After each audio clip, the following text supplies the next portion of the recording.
Next Tuesday, September 27th, is World Tourism Day. And once again, the economic potential of Nigeria's vast tourism industry will be in focus. Joining us now to share their thoughts on this and their rich world of experience are Isaac and Nneka Moses, the power couple of Nigeria's travel and tourism reportage. Together, they have been on this for more than 23 years. They are currently championing a project called Destination West Africa Project, a landmark tourism initiative which seeks to increase and improve travel and tourism within the ECOWAS sub-region. Good to have you guys with us. Good morning. Good morning. Mr. and Mrs. Good morning. Good to have you. Yeah. Well, Thank you for having us. Let's start about what happened yesterday. I know that you are still possibly trying to rest and everything. Project, what's it called again? Destination West Africa Project. ECOWAS of the people. Correct. Yes. Okay, is this part of the week celebrating World Tourism Day, or is this a new thing that Nigerians and West Africans in general should take advantage of? Tell us about what happened yesterday. Yes, yesterday was the launch of the project Destination West Africa. Okay. You see, we have over the years we've been traveling around Africa promoting the culture, the Go Gear Africa project, and we discovered that there's just too many gaps in West Africa. Traveling within West Africa is too expensive, and people. I mean, the tourism spend in West Africa is too low. People are not as free. People are not taking advantage of the huge blessing West Africa is endowed with. The beaches, the people, the culture, the culinary culture. I mean, they have so much in stock, but they're not experiencing it because it's expensive. It's cheaper to travel to Dubai than to travel to the Gambia, which is right here in West Africa. It's cheaper to even travel to faraway America than go to Cape Verde. So we decided that, look, we need to shine the spotlight on West Africa and see how far the barriers in traveling West Africa could be lowered. At least not, you'll be asking too much if you ask them to entirely remove the whole barriers. Because we spoke to a few airline operators who feel that, look, the landing charges, the taxes are giving them no choice than to load the ticket. So whoever wishes to travel within this region will have to pay or go elsewhere. There's a problem with domestic travel, isn't it? That's it. Yes. So, yeah. Nneka. Okay. Talking about World Tourism Day, we felt it would be a great opportunity to launch Destination West Africa at this time.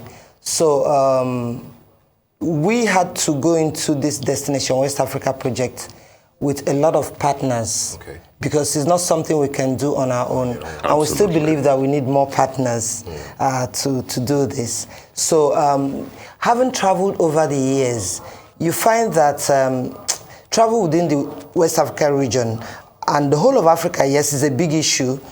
Border challenges, if you don't want to fly, the border challenges is something else. I don't know how many of you that have... Because it's 7 hours from here to Accra. Yes. But then all the stops and everything makes it, exactly, not encouraging.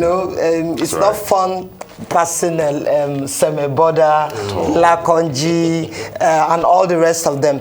And also, because we've done a lot of trips around Africa, it's... in East Africa, they have their single visa kind of thing. When you come into, say, Kenya, you can go to Uganda, you can do... But in West Africa, it's not like that. Is that not what ECOWAS does? That's what ECOWAS should be doing. Yeah. I think they're working towards a single visa or something like for the West Africa, but it's not working. The ECOWAS passport, so-called ECOWAS, yeah. You can't... No, I think they call it ECOWAS travel document. Yes, the right. ECOWAS travel document. You can't use it into Ivory Coast, for example. So some West African countries don't even respect it. They don't respect it. And the reason being that each country is supposed to take care of theirs. Make sure it is electronic. The Nigerian one is handwritten. So when you want to use it across the borders, yes, one of my staff had to get one because we are going on a trip shortly. So all of those becomes an issue. And ECOWAS has been there for like 50 years. Yeah. We believe that, we have ECOWAS, we have African Union, and our various national governments. Personally, I feel that if you allow the organizations that are set up to help support us to do it all alone, they won't succeed. So we felt that it's better private sector come into this matter. But the least they can do is to support the private sector to help them achieve the purpose for which they were set up.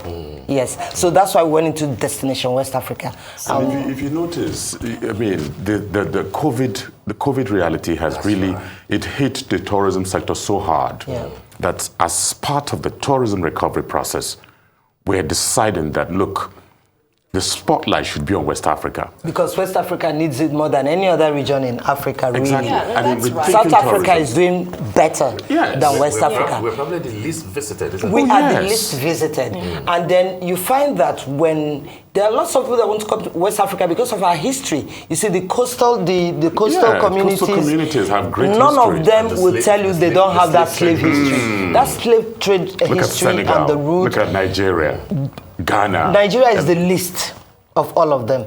Ghana tried with the return. The year of return, and you see a lot of black Americans, they wear their kente and they always is Ghana, all about Ghana. But hey, at the time when slavery was taking place, Nigeria then and still now has more population. So most people that are black Americans or African Americans that were shipped over there then, If you trace their most ancestry, of them are from Nigeria. Oh, yes. And we're the least in terms of being visited by such people. But I mean, this is a very interesting initiative, but talking about the realities on ground. So we, of course, know that intra-Africa travel, not to even talk about intra-West Africa travel, could be a logistical nightmare. Yes. How exactly are you lowering these barriers through this initiative in specific ways? Yes, it's not our job to lower the barriers. Our job is to make it obvious. Right, so you are Bring it, amplifying. yes. We are amplifying it. That's why we chose to travel now and do all of this now, that it is difficult. If nobody does it now, then when? If it's difficult now, it will be even more difficult in future. You find that a lot of our people are traveling out looking for, nobody wants to soil their hands in dirt. I'm ready to do that for this to happen. If we start it now that we have started it, others will join. I mean, look at you calling us to come talk about it. It's because we have those kind of relationship with people like you, Great Arise TV, and other channels. We have a good media platform. So why don't we use it for the good of others that are coming after us? I'm not saying we are going to conclude this and be able to get it right. Okay, but we have started it, something that others should buy into and then let it fly. If you look at Dubai, they come to market to Nigerians. If you look at South Africans, they come to market to Nigerians. If you look at Kenyans, they come to market to Nigerians. So all our disposable income are spent outside. But there's one thing that you're probably missing out. Right. All these countries and places that you have mentioned, they have national carriers. That's right. Yes. We don't. We don't. Could that be a factor? It is a factor. That's why we said to ourselves, why don't we also look at neighborhood here? I mean, West Africa, we can go by road. Although Nigeria Air will soon be launched. Hopefully. We're looking forward to that. No, there's $50 million committed to it already. Yes. Bravo, yes. bravo. See, I'll say kudos to that. I'm all about hands on deck. Okay, we can fly. Then let's go near our neighbors. Absolutely. Go to Benin Republic. You can go to anywhere in West Africa by Ghana. road. So why don't we Ivory start Coast. doing that? Instead of us to do that, some people would feel better, sell their land and, how do they say, japa? Japa. Ijapa. Yes. So it's because we're not creating that awareness. And when I say we, I'm actually talking to government in West Africa. A lot of them are so laid back. ECOWAS authorities and the countries themselves, because it is their job to promote their country, showcase what you have, and people will come. Each time Go Gay Africa is on TV and we show a particular destination, call it East Africa, I get a lot of requests, including corporate bodies. Oh, yes. We do a lot of conference tours because when we show this, we spotlight it, people want to go. If they see myself and my partner, my husband, at a definite location that they like, they want to go there. They reach out to us. If West African countries were promoting what they have, even to promote, now we're saying we're coming to them with all we have. We're not charging. We're about to go to Ghana. Yes. We're not asking them to pay us to do this. We're doing it with our own funding. We went out there. We spoke to Providence Bank. They brought some money. We spoke to MTN, Seaway. Some people brought drinks just to support. Pepsi and Co. Yeah. Okay? And we are taking all of this. We are putting it back, taking it upon ourselves to go and do what? Promote these countries. And The Arise is least we also, ask- lending their support. You already Oh, lending yes. your support. But in doing all this, Right. is this to drive awareness, or are you going to be the tour operators with your partners yourselves? No, in no, taking Now, people Steve, around? let me answer this. When we throw the spotlight on some of these destinations in West Africa, the tour operators, people get interested, and the tour operators begin to sell tours. Because They are the ones that benefit. they benefit actually. from We are this. destination promoters. Right. Yes. The tour operators benefit. Yes. That's why on what this. do you benefit? What do we benefit? Yes. What we benefit, first of all, is, you see, this was a passion project. That's why it's lasted this long. But at the end of the day, because we are destination promoters, the countries that are keen on tourism, they call us and actually pay us, commission us to do promotion for them. That's right. So we've done a lot of that, mostly outside of this community.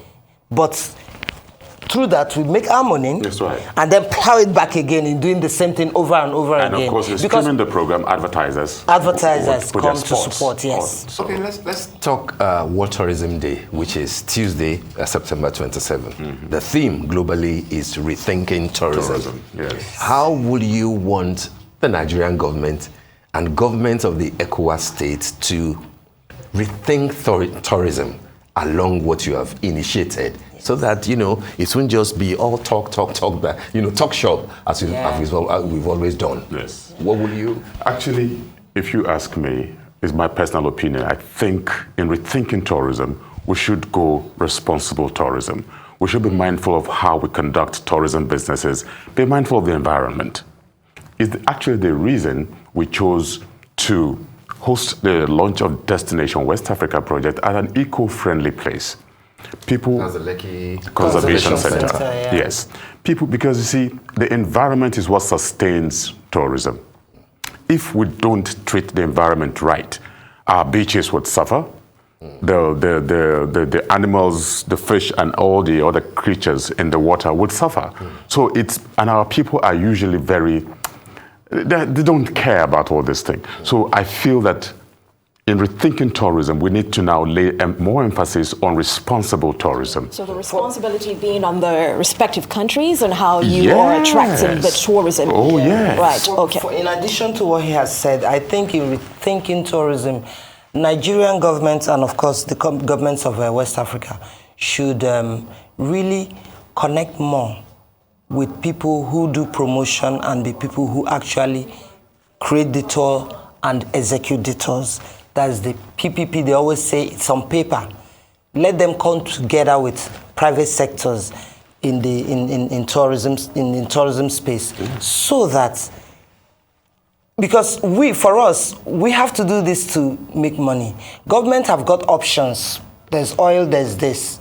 That's why we are relegated to the background and forgotten, totally forgotten. Because if you go to... Tourism is meant to be the new oil. Yeah, That's but we it. are forgotten. That's why we are making the noise, so that they can come on board with us. Let them partner with us more. Let them support what we are doing. As a matter of During the fact- launch, I expected real government representation. Lagos State government was there. They brought their state National troop. and the But, PAMSEC. yeah, and then but we had other people from. Gambia was there. Of course. What is it called? Ghana was there. Benin Republic was there. Senegal. They said okay. 2 other countries did video and sent in, but we didn't get the opportunity to play it at the hall. So you get other countries being very enthusiastic. I think because they know Nigeria has the N and M. We have the money. We have the numbers. So people are willing Nigerians to come. Nigeria is that country that people want to visit them. But nobody thinks of visiting us. Yeah. And that's we're not not so making fair. the noise. Yes, but I don't want to sit and be a crying baby. Why can't Nigeria push themselves out? You have great tour operators. We have great associations from, there's the EFTA and the Big Body. There's NAMTA and NATOC was there. Both presidents were there. Yeah. SCAL was there. APTN was there. Tourism professionals. Professionals, they were there. And then you have great tour operators like Farida Shagaya with her business. She's supporting this, Angel Star. There's Walk for Love Africa. They're also supporting this. Most of the associations were there. Yeah. You see, the truth is, government make their money from tourism through taxation. Yeah. In their own part, they need to create an enabling environment for tourism business to thrive. But where they don't, then people now take the initiative. They do what they like. Government is supposed to set the pace. Put out the communication, the tourism communication out there, so that people will begin to see reason to come to Nigeria, because it's expensive to put out a tourism campain out there. As we manage time, I'd like to put in this question. I know your capacity in the area of what's it called, the big boat thing. Cruises. Yes. So my point is, now that we have the Destination West Africa project, why is it difficult, or shall we say impossible, to have moderate cruise liners that will move across West African waters? Sometimes if I'm at La Campagne Tropicana, I see boats fishing across Benin Republic and Nigeria. But then why can't we have a situation where we have such cruises from Lagos that will stop in Lomé, in Akosombo, at Gori Island, all the way to the Gambia? Is it not possible? Using all your contacts? It is possible for that to happen. But the truth is that the powers that be, the barriers, our governments are not making it easy, even for investors that are interested in that sector. Do you know that within the Lagos waterways, you can't fuel while you're in the waters? You can't refuel. You cannot refuel. And some private sector people have tried to do that. Now, some people in government who are interested in that sort of business prefer to maybe, challenge them, so they would be the one to do it. But because it's not your forte, you leave it for them, they don't do it, they won't do it. So right now, you have to carry jerry cans to do that. And it's risky to carry fuel in the boat. Wow. Yes. So we know that there are opportunities in the blue economy, but our people are not taking advantage of it. So all I'm begging is, if government will make it possible for those that are willing to invest in that sector, lower the barriers for them, make it easy access for them to be able to do what they need to do. Because at the end of the day, it's the government that will, benefit from the boom in tourism. Exactly. And our people will be more employed. The youths are there looking for what to do. You need to see the number of youths that were supporting yesterday. 20 of them volunteered. Don't pay us, let's just be ushers. We want to learn from you. Look at how much people contribute to the global GDP. West African GDP. Exactly. Including Nigeria's. But what do we know about why this sounds like a no-brainer? Even from a revenue perspective, if in amplifying this message, one would expect, of course, I would probably think, let me rather go to Dubai than go through the stress of getting to the Gambia, like you mentioned earlier. But that's because of all the bottlenecks that I envision will happen, even with road, which you mentioned earlier. Yes, we would like to see more road travel, but I'm going to think about being at the borders, being harassed, all of that. All of these barriers need to be lifted. What do we believe is in the way of that? What's stopping the government from making these decisions? Because we don't have the answers as to what's stopping them, we decided to throw it open so you and I can see it. Those who are not even thinking about it can start thinking about it. And when we harass our governments enough, perhaps they'll begin to do the needful. Because we're all keeping quiet. Only the government. I don't understand why. Can lift the barriers. There's something that just came to mind. Okay. With the colonial infiltration into Africa, you have the French, you have the Anglophone. You see, Benin Republic, we feel closer to Ghana, even though you have to pass Togo and Benin before you get to Ghana.